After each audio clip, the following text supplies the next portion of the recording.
I'm going to give you two words that I think are overused in hospitality, not that they're not important. First of all, AI. Everybody talks about AI. You go to seminars, AI for hotels, AI for this. AI is so overused. But anyway, those are great words and great things we should all strive for, but those might be to me the overbuzzed words in my industry.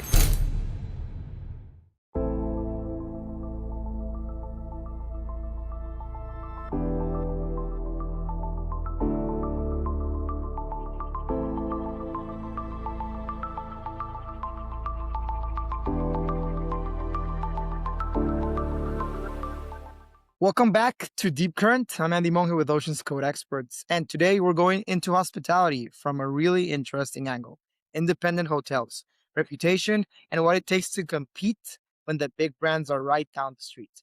Today I'm joined by Kevin Thomas, Director of Sales and Marketing for Executive Inn and Suites in Oakland. And Kevin, I have to start with a line you gave me because it's a strong one. Executive Inn and Suites is known as the #1 best reviewed hotel in Oakland on TripAdvisor.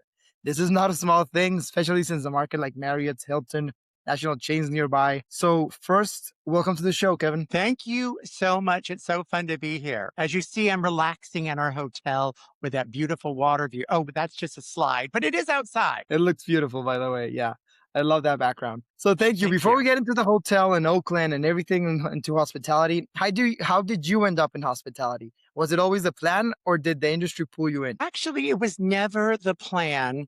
Growing up, I loved hotels. I loved staying at hotels. I loved everything about a hotel, but I didn't work there. Sadly, after 9/11 happened and all hotel people were fired because no one wanted to go anywhere, when they started to rehire people, I thought, well, I always liked hotels. Let me try this. So I did. And the owner of my first hotel said I had such a creative way to find business, and that's why they hired me. But it wasn't like maybe I wasn't that creative. I just didn't know how to find business in a hotel. Like, what do I need to do to find people to stay at our hotel?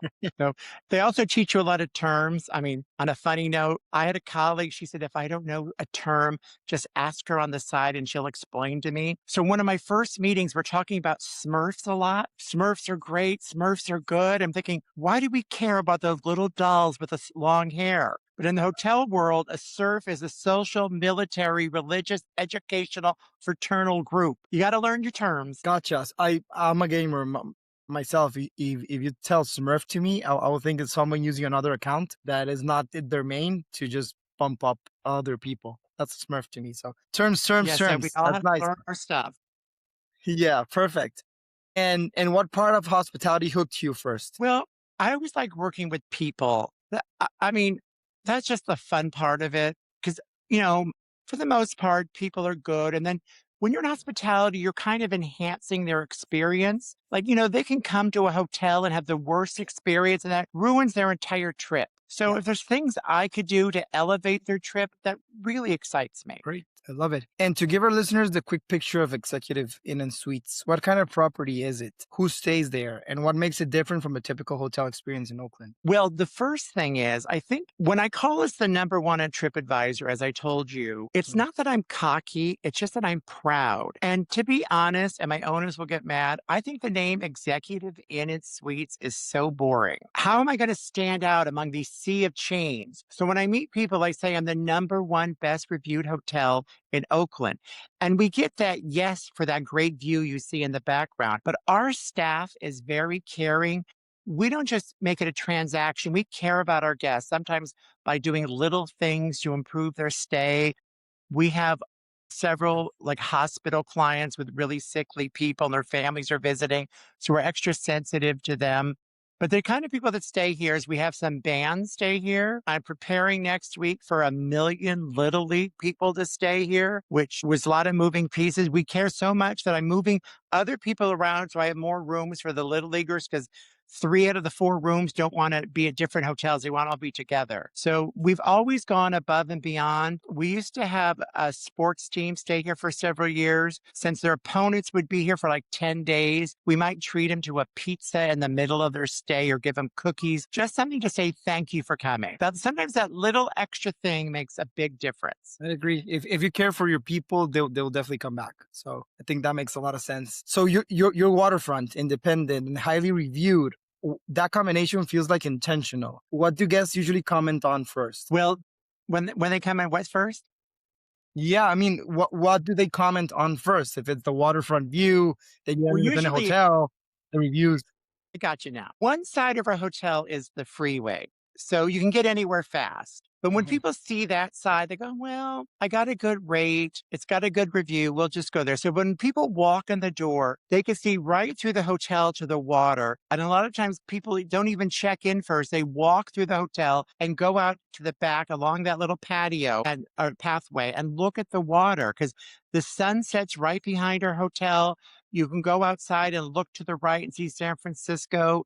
If you look to the left, you see the Coast Guard. So I really think we are very enhanced by the water, but not secluded enough where you can't go to like Jack London Square in a few minutes or go downtown or get on the freeway and go to Sacramento or wherever you want to go. Yeah. No, it makes sense. And it looks great. I mean, I've never been there, but I definitely next time I'm in San Francisco or in Oakland, I'll definitely stop by. Looks Thank beautiful. you. When you mentioned that the number review position, right, on TripAdvisor, why do you think that is? What are you doing that guests actually notice? Well, okay, so here's how you can get. I don't have my other hotels listen to this because they may do it, make me go to number two. But first of all, I'm sure we get a lot of reviews because of that view. And then we get a lot of reviews because of the guests being a positive experience. But what helps any hotel or any business with reviews is having you comment back. Mhm. Especially if there's a bad review, and we can get those. Maybe something happened one time, maybe like a pipe burst in someone's room, whatever the reason. So our general manager is always commenting, or our front office manager, on people's experience. We thank people for the positive feedback, but if someone had negative feedback, we try to turn it around so that they can come back and they can have a Mhm. better experience. But any business that you're in, when you acknowledge and read these reviews, then that helps, elevate your score and more people coming back. Because even if someone had a bad experience, if you comment and address it, that kind of like, okay, well, they're willing to work out the problem. There might be some people that give it a bad review because they don't like our hotel, but Baskin Robbins made 31 flavors because we all like something different. Maybe if Yeah. someone doesn't like our hotel, it's nothing wrong with it. It's just not their taste. It makes sense. It makes sense. And so it's a mix of personal service and review process. So Yes. how long do you feel that it's been that this hotel has had this reputation? Is it something that it I was will tell you built over time? more than 10 years because Okay. I have been here 10 years and we've been number one at TripAdvisor the entire time I was here. We also used to be the number one most liked hotel on Facebook. We still could be, but Facebook isn't as popular, so we don't monitor it. We used to have a meter at the bar. Every time someone liked us, it would change on the meter. So you could be sitting there having a drink and all of a sudden you had one more like. But we don't monitor that as much because more people have moved to like Twitter and other social media. Makes sense. And last follow up regarding the reviews is just an interesting topic to me because you being an independent hotel, it baffles me, right? Competing against big chains, but it doesn't happen by accident, right? So, what are the small things that your team does consistently that probably don't show up on a spreadsheet but show up in reviews? Well, we often follow up to make sure people like their room. Mhm. And sometimes when they book a city view room and we find out it's a special a city views with the freeway side, maybe it's like a special occasion. We might upgrade them. If it's a wedding, we might send a bottle of champagne or sparkling water if they don't drink. Sometimes we surprise people and treat them to dinner at our Cove, which is a bar area. And we often just engage. Like I'm often, if I mean, I don't work at the front desk, but if I'm walking by and I see a cute child, I always start talking to them. Like even today, some lady was a woman that was checking out. And she had a child with her, and I just asked them, "Are you also checking out? Or are you going to stay longer?" So I just think sometimes humor adds to someone's, making it Yeah. more personable rather than just. Thank you for staying with us. Goodbye. Yeah, it makes a lot of sense for sure. And I think if you can talk to your guests as well, you can measure even if a quick joke, right? Are you staying longer? Something like that. It's just it gives you perspective of how their stay was, even if they're not giving you a full review on the spot, right? Right. So you're competing in a huge city with a lot of travelers, right? There's Marriott, there's Hilton, other familiar flags. How do you win the business when the big brands have loyalty programs or national sales teams, name recognition, like it goes for years and years? Well, first, we have a second hotel, which is a brand, but it's the Best Western, which has great perks and 17 different Um, levels of hotel from 4-star to one.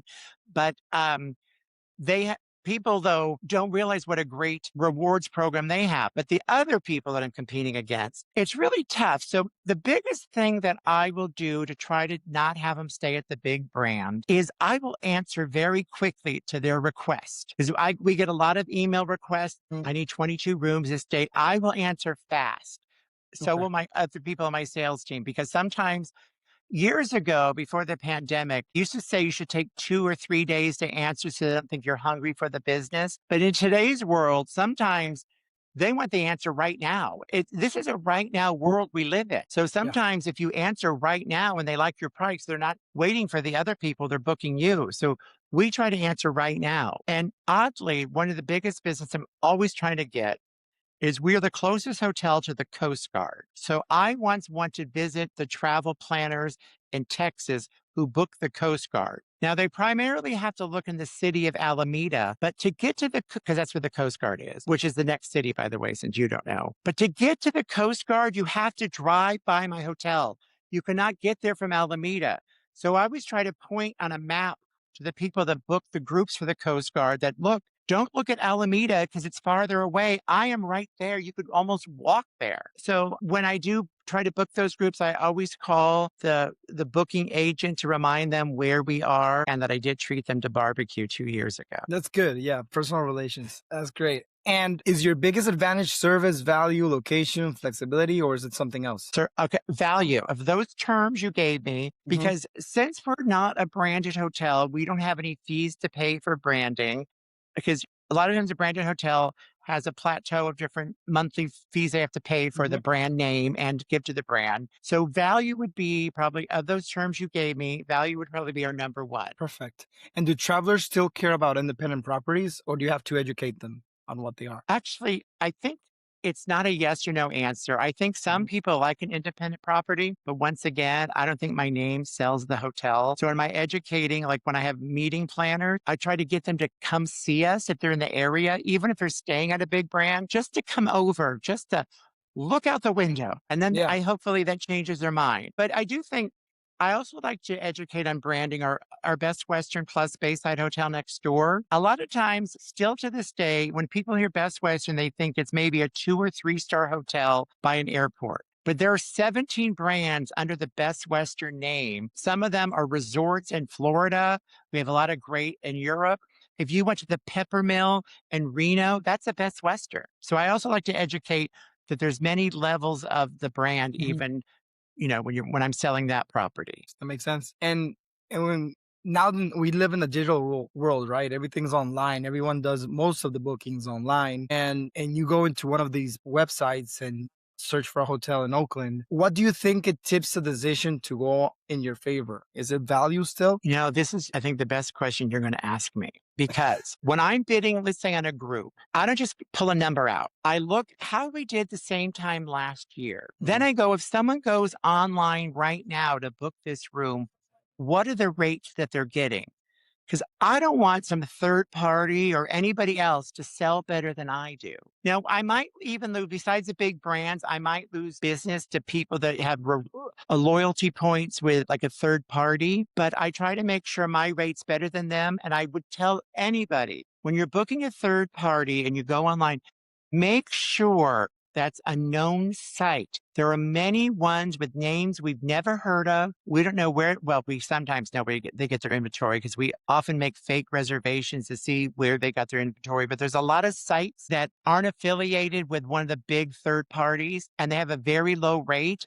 Because sometimes I think people are willing not to make any money at all just to show they booked 4,000 rooms in Oakland. But a lot of those sites don't have correct information. So I had one of my little league people that thought she was getting two beds and a couch and a balcony. And her third party that I never heard of booked a room that was handicapped accessible with no balcony and no couch. And when she called me to ask, I go, well, I don't know that company. And if you look at their reviews, they're not good. They're just people taking from another source and trying to resell it and making it sound Mhm. the most attractive to you. So I do appreciate that we have some clients that book through third parties because they get points from, like, since I don't want to name names, but some of the big third parties. So I understand if you want to get points, but you can't cancel as easily from a third party. I have one client that used to use a third party. They work outside and put down cement. When it rains, obviously they can't work that day. When they call me, I understand that they can't come that day. I'm not going to be the third party and say, I'm sorry, but you passed the cancellation window. Yeah, of course. It's personalization, right?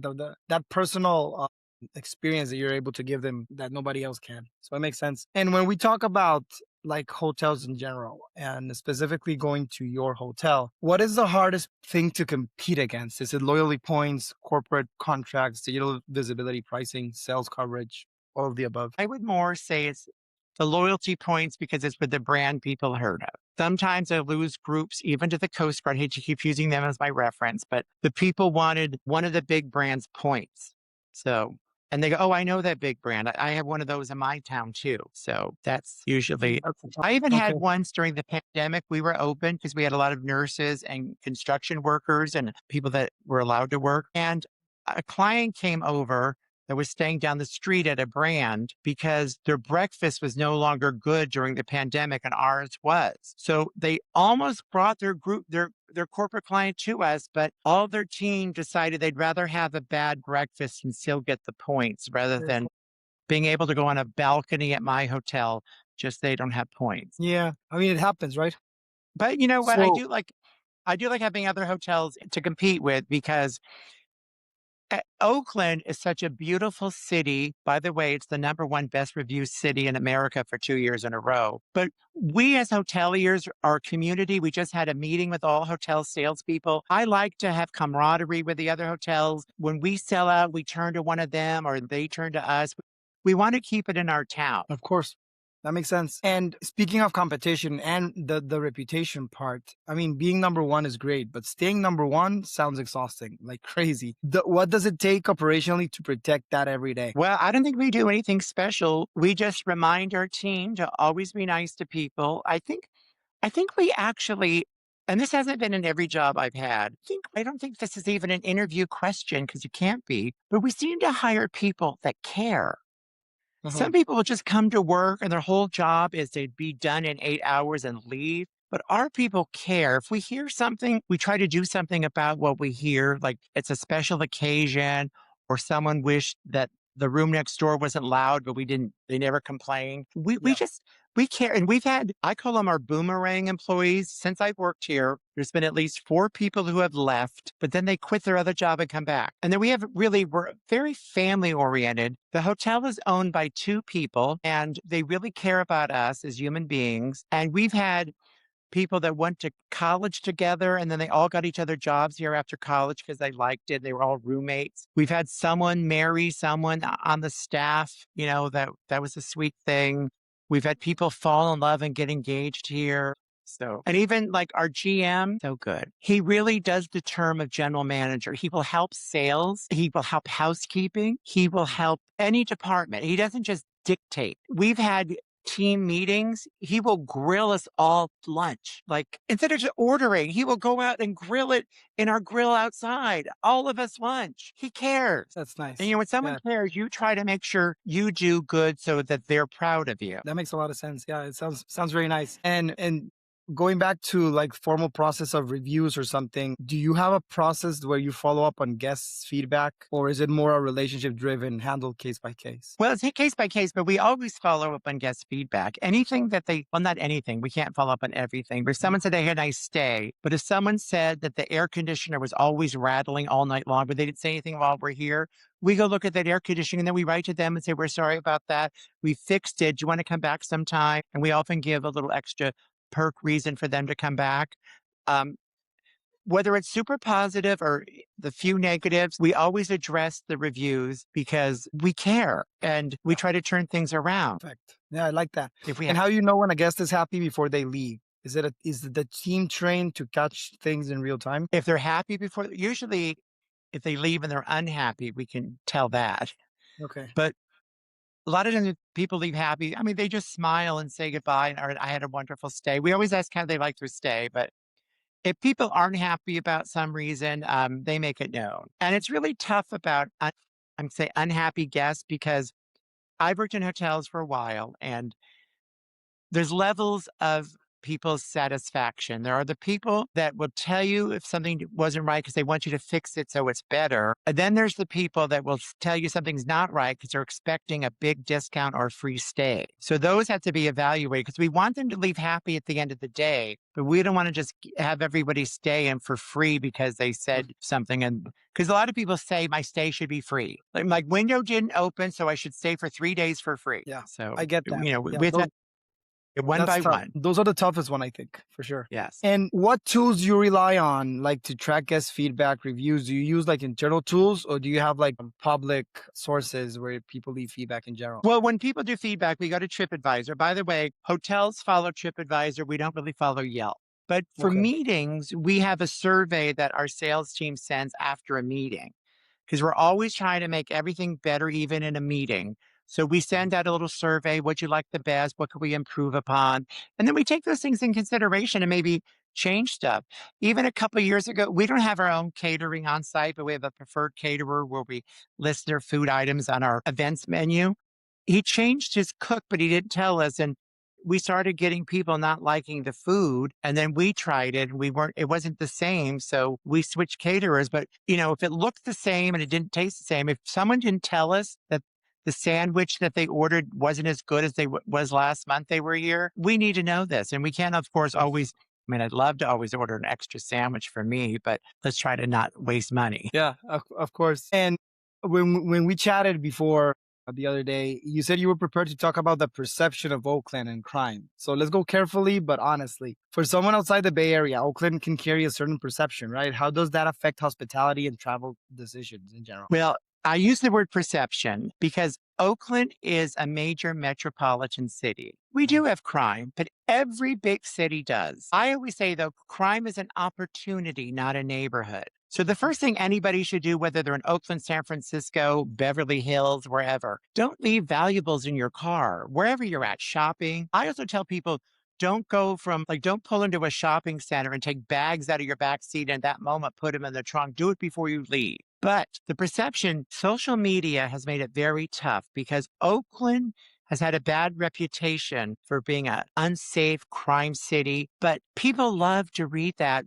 over the fact when we do nice things. People love to drive by a car accident and see what happened. So, not just Oakland, many cities get TikTok and Instagram posts of people going into a store and stealing 80 purses and running out. But no one posts about a little old lady got helped at the bank because she had trouble opening the door or whatever nice thing happened. Mhm. So it's the clickbait is high for negative things. And I think so much is great about Oakland. So I just visit Oakland, which I love that helps promote Oakland and our hotels. I say hotels, all of us.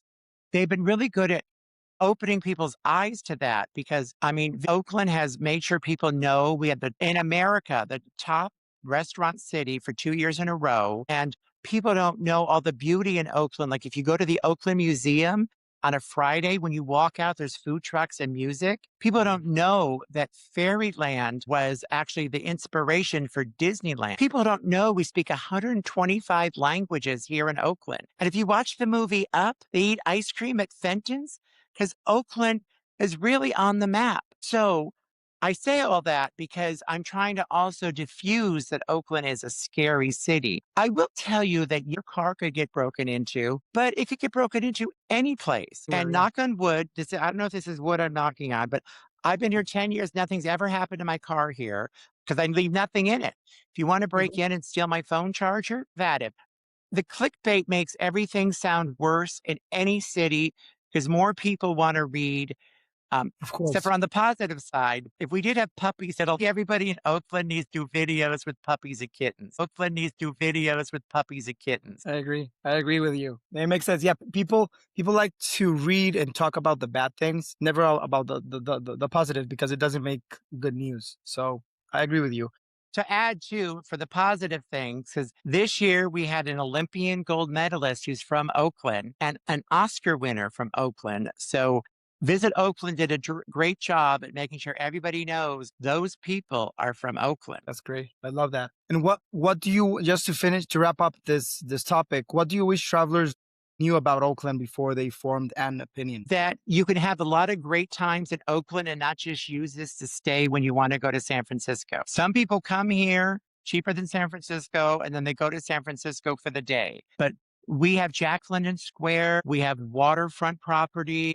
There's a lot of things on the water. We've got a great zoo. We have so much to offer in Oakland, a lot of cute neighborhoods to go walking and shopping and exploring. So Oakland is more than your rest stop to San Francisco. By the way, I don't know if you know this, but Oakland has been called the West Coast Brooklyn. And if you're familiar with New York, Brooklyn has become the cool city next to New York, Manhattan. So we're very similar to that. To be honest with you, I've traveled to San Francisco plenty of times for business, and I used to go there to stay in San Francisco usually because I just want to be walking distance to the office of my customers. But every once in a while, I went to Oakland just for the experience, like to eat something. I remember I forgot the name of the place, but there was a great pizza place in Oakland, and I had a great experience there. So I agree with you. It shouldn't just be a stop to go to San Francisco. And that was going to be my next question. Do you think that people use it for the San Francisco access, or do a lot of people also go for what Oakland has to offer? I think it's both. Besides the things I mentioned about Oakland, we also have a burger trail. So you can enjoy like a bunch of burgers. We have a vegan trail. Oakland has a lot of vegan restaurants. And we have a cannabis trail. We also have urban wineries in Oakland. And the good thing about Oakland is sure, you could stay in Oakland, enjoy everything great. But if you're staying maybe 10 days, you could do 2 in San Francisco. You could easily then go to Monterey, Napa. You can really use Oakland as your hub to go to all these other areas. Makes a lot of sense. And from the sales and marketing perspective, where does your business usually come from? Is it corporate travel, leisure, events, groups, repeated guests, maybe? Direct bookings? Well, corporate travel, citywide, if not statewide or worldwide, is now the lowest travelers because since the pandemic, a lot of people are still working at home. And some of my regular corporate travel clients used to come for a day and then go home. Now they come to their job at 8 in the morning and go home at 6 at night, no hotel. The biggest thing, at least our hotel has, is groups because groups makes a lot of base business and groups we give the best price to because it's unpublished. Then there's a revenue person that changes the rate every day. So if you have enough group, the next level of people pays higher until all of a sudden when you're almost sold out, it's the highest. Also, can I just throw in when people are planning a social event like a family reunion or a bridal party or whatever, they should always look at any city's convention calendar because there are some giant events that would make it expensive that they don't have to really pay for if they're not coming. The biggest one I think of is Salesforce. 56,000 people come to San Francisco, meaning Oakland also has a lot of those people. So if you're planning a wedding during the Salesforce convention, you're either going to get no or you're going to say, sure, 499, which if you waited a week, it might have been much less. Of course. Yeah, it happened. It happens also. I mean, San Francisco has a lot of events. Salesforce is one. Yeah. They also have like a tech week in San Francisco. There's also the RPA for cybersecurity. And that's what the ones I know that I'm in tech, right? So I remember that prices skyrocketing during those times for sure. Well, another big one in San Francisco, at least, it's called JP Morgan. It happens like the first or second Sunday for that week in January. So most people think, oh my God, January, it's empty because it's winter. No one's going to San Francisco. But that week, when I used to work in San Francisco, our cheapest room was $499 with a 4-night minimum, and you had to prepay, no cancellation. And then we had some suites that were $3,000 a day. Crazy. It's insane. It's insane how prices can skyrocket, but it's business, right? It's offer Right. and demand. It is what it is. And do you think that the mix has changed over the last few years? And when I say mix, is the guests that where guests are coming from? No, I think we get a lot of similar guests from where they were. For drive-by guests, we get them from Sacramento, Fresno, Modesto, people that want to come to the Bay Area and stay over. And on hot days, those cities are very hot. So if you don't have air Mhm. conditioning or a pool, we're quite attractive to come have a staycation. And the one market that's been growing because they've been traveling more is China. They were the slowest to kind of rebound from the pandemic, but we Mhm. are starting to get more business from them. We work with a couple of Chinese tour operators to bring individuals and groups to us. So That's great. Okay, perfect. No, that makes sense. And is there any type of guest or business that you're trying to grow the most right now? I'm trying to regrow corporate. I'm Okay. looking for new businesses. I mean, there's a lot of our Best Western brand. We have an annual event where we meet like 60 corporate big companies. So I go on a little one on one speed dating. So that helps our other hotel. But for my executive, and I try to find maybe smaller businesses that don't think that they're going to be heard by a big brand because they only do like 50 room nights a year and not 450. So there's a lot of the small businesses that, you know, need to feel the love of having a special rate. So I try to grow those businesses as well. That's great. And when a group inquiry comes in, how does the process work today from like the first contact to proposal? Is it manual or is it like an automation? Many proposals are appeased. They come through certain sources. So you kind of just click a box. Do you have a pool? Yes. Do you have air conditioning? Yes.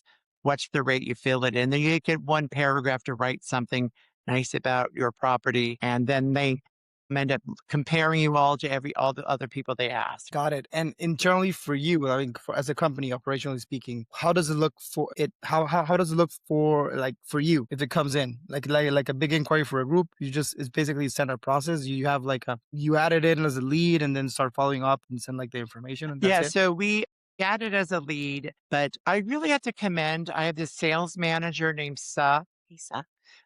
She often thinks outside the box. Sometimes we might not be big enough for some groups that we try to get, but she will think of a way to make it work. And we've had some of those.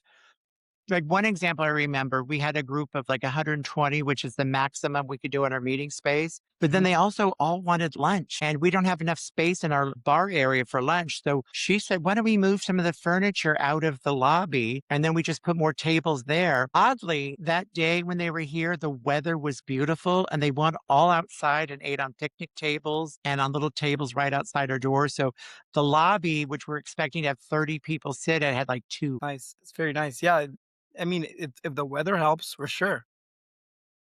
Right. It's even better. Yeah. Okay. And looking forward, like to the future, I want to ask you one of my favorite questions. If you could fix one thing in the hotel operation or sales process tomorrow, you have a magic wand, right? You can just fix it. What would make the business smoother, faster, or better for guests? What would that be? Well, you added the part like, I wish you prepared me for this question in advance so I I'm could have thought sorry. about it. That's okay. When you added for guests, that was the tough part. Okay, well here's a double prong off the cuff answer. I don't think one of these will happen, but if we did have room service, that couldn't hurt. But usually people, even if they order, they have to come down and pick it up. Yeah. But the personal prong on that is if we had a sexy name, not Executive Inn and Suites. My Mhm. first week here, my mother always told me if you don't ask, the answer is no anyway. So when I met the first GM, my first week, I go, could we change the name to like maybe the Inn at Embarcadero Cove? He said no. We just had a sign made and the owners love that. 5 years later, when the owners is here, I go, you ready to change the name yet? So if he watches this, I might get in trouble. But Ah, I I, don't I, I don't find that name. I worked in San Francisco for years and I drove by this hotel for years and I would see that name Executive Inn and Suites and I didn't even pay any attention to it. I did notice it was on the water. I just said, there's the Executive Inn and Suites. I don't know if it's any good. So makes sense. And that's for your hotel. Now, speaking about the hotel industry in general, same question. If you had a magic wand, what would you change? these would have been great if I studied. Ah, Um, don't worry. Just whatever comes okay, to no, mind. You have if a lot of I could experience. change anything, I would have people be willing and wanting to make Oakland their priority visit. Those that don't stay here, that just say, well, San Francisco was $300, Oakland was 2, I'll stay there. To find all the great things that I've listed. When I left San Francisco, I thought I was leaving a sexy city. Everybody, oh, where do you work? I work in San Francisco, you know. But I have come to embrace that Oakland is great too. When I left San Francisco, I started the hashtag You Don't Know Oakland because Mhm. people don't know Oakland. And I know how to hashtag, but I would just have people say, oh my God, the destination I'm going to is Oakland. That's where I want to go. That's what I would have the whole world look at us by. We're a destination, not just a stopover. Got it.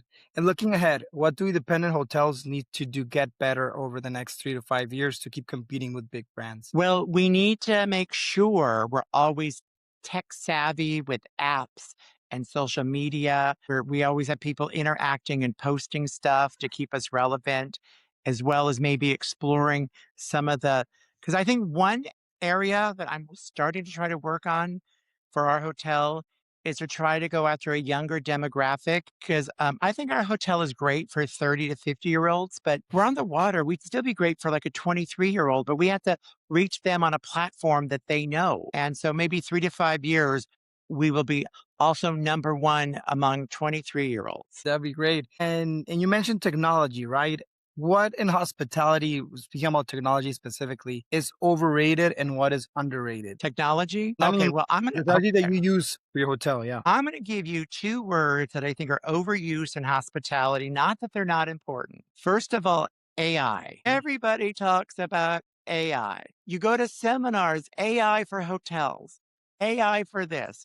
AI is so overused. And then the other term is, it's on the tip of my tongue, so I'm kind of going slow about it, is, oh my God, can't believe I forgot this term, even though I think it's overused. Just a head glitch. We're going to find out in a second. Ability. Hotels hear that all the time. These things, I totally agree with both. But I don't need to keep going to meetings about AI and sustainability. I can't tell you how many meetings I've gone to about not wasting food. And you go to a Mhm. meeting and you show up, there's food. And then at 10:30, there's a snack. And then at 12, there's a lunch. And at 1:30, there's a snack and it's half uneaten. But we're talking about sustainability. I'm usually done eating by 1:30. When that's the dinner meeting, I can't go. I just go and no food. But anyway, those are great words and great things we should all strive for. But those might be to me the over buzzed words in my industry. Makes sense. No, and yeah, and you hear a lot. It's not only in your industry, I think, especially AI is everywhere. So I agree with you. So I like to close with a lightning round, okay? First thing that comes to Oh, mind, don't overthink, just quick okay. questions. Most underrated thing about Oakland, Nothing's coming to mind. The food scene. okay? Best restaurant recommendation for someone visiting Oakland for the first time. That is a tough one. It's different cuisines. Okay, fine. June's Pizza, Monk's Kettle's Burger. If you want Perfect. fancy, Parche or Sobremesa. I'm gonna write If those you want the down. middle, you go to I got it. Michelle McQueen's, it's the town fair at the Oakland Museum. There was more than one answer, but that popped in my head all at once. Don't worry, that sounds great. And I think for our listeners, they could just write it down. And next time you're in Oakland, you can go visit. One thing independent hotels do better than big brands. Give you human to human service on a consistent basis, not having to ask a bunch of higher ups if they could do it. Okay. One thing big brands do that independents should learn from. Keep things consistent and be able to reach a broader audience by having more presence out in the world. Nice. Best guest compliment you've ever heard. My God. Well, I mean, I did have a lady that was so happy she knitted me a little elephant. So that That was nice. that's beautiful. Yeah. And well, it's not a compliment, but I was voted Ambassador of the Year by the city of Alameda like 2 years ago. That seemed It like a is a compliment. compliment.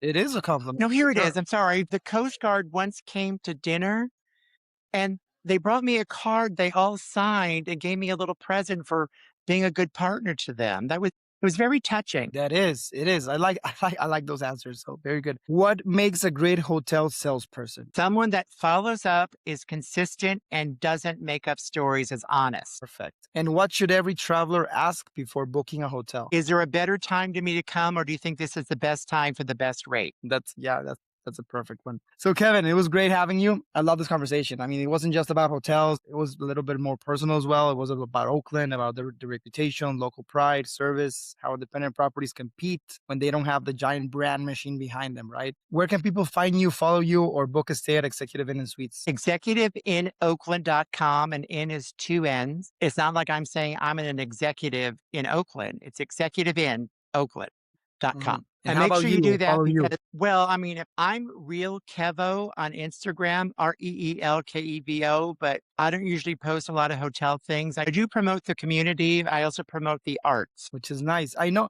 I heard that you have a podcast as well, No, I don't have a podcast. I have a YouTube channel. a Um, YouTube channel. That's it. YouTube, it's Real Kev, Reelkev, and that's always pertaining to movies or theater. Nice, nice. Good topics as well. The arts. So And perfect. also, Well, go ahead. well, I was going to say my focus is on LGBTQ. So if that's not up your alley, you might as well skip subscribing or going to my YouTube channel. Oh, we love everyone. So that's perfect, Kevin. Thank you for your time. Thank you again for joining Deep Current. And that was Kevin Thomas from Executive Inn and Suites Oakland. And to everyone Thank you listening, for having me. I appreciate you. no, for sure. Thank you for your time. And for everyone listening, if you're in hospitality or something that Kevin said hit close to home, whether it's guest services, reputation, group sales, or systems behind the scenes, that's the kind of conversation we love having at Ocean's Code Experts. Thanks for listening, and we'll see you on the next one. Bye.